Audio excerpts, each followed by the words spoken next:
台南市脊髓损伤协会理事长陈柏元为安平开大体育奖主委，同时也是信温不组会会长罗友丽手中接下这象征复康巴士的锁匙后，特别欢喜又感恩，因为将伊会当予脊髓损伤的会员朋友，会当有这台便利又个安全的就医交通工具。因为我们的环底栓是不是很大，木管比较有难度，我们就木管到70-80万。刚刚王局长有说过，因缘机会跟王局长结缘帮我们牵线，来找到那个开台电话公。除了真侪爱心零碎捐款，这台复康巴士上大几笔捐款是来自信恩不组会、台南玄德店、圣如宫以及安平开台体育奖国门团等，做伙为弱势团体挹注爱心力量。真正着，咱观世音菩萨含咱天上见到的旨意，因的迄个博爱的精神、自卑友爱的精神，咱来贡献予咱需要的人。社会局主秘陈雅芬也亲自到场，感谢众人的善行义举。按迄个太太天后宫啊，对这个弱势对咱这个在地的关心，拢一直无改变的。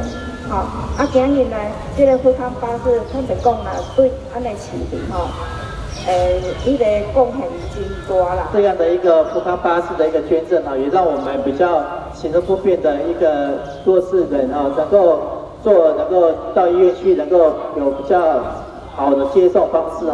潘姐伊跟顾有那种很热心社会公益她也有一个善心的一个平台这蛮靠潘姐安尼伊个后边信徒那真侪咧伊号召之下就是几场的记者会我呢也是都帮脊椎损伤协会有募到一些款项。虽然成功募足买车善款后，但因为车厢迄边无现车会当交车，台南市警察局第4分局长王子雄特别去找另外一位好朋友吴俊德董事长帮忙找车，最后才顺利有今日的捐赠典礼。那找车会遇到一波好几折这个海运的关系我们透过协会去找这台车，那找了之后都要等到明年3、4月5月才能交车。那时候想起我的好朋友，今天没有到场，台北那个吴俊德吴董事长，我打电话给他，请他帮忙，他也觉得做好事，他好朋友到台南当分局长，愿意帮忙，所以很快时间找到现成这台车。义在里长郑聪维、金城里长欧明仁以及信温不组会安平开台体育奖干部代表，也拢前来观礼，做伙见证这个温暖又阁有意义的时刻。记者张世维采访报道。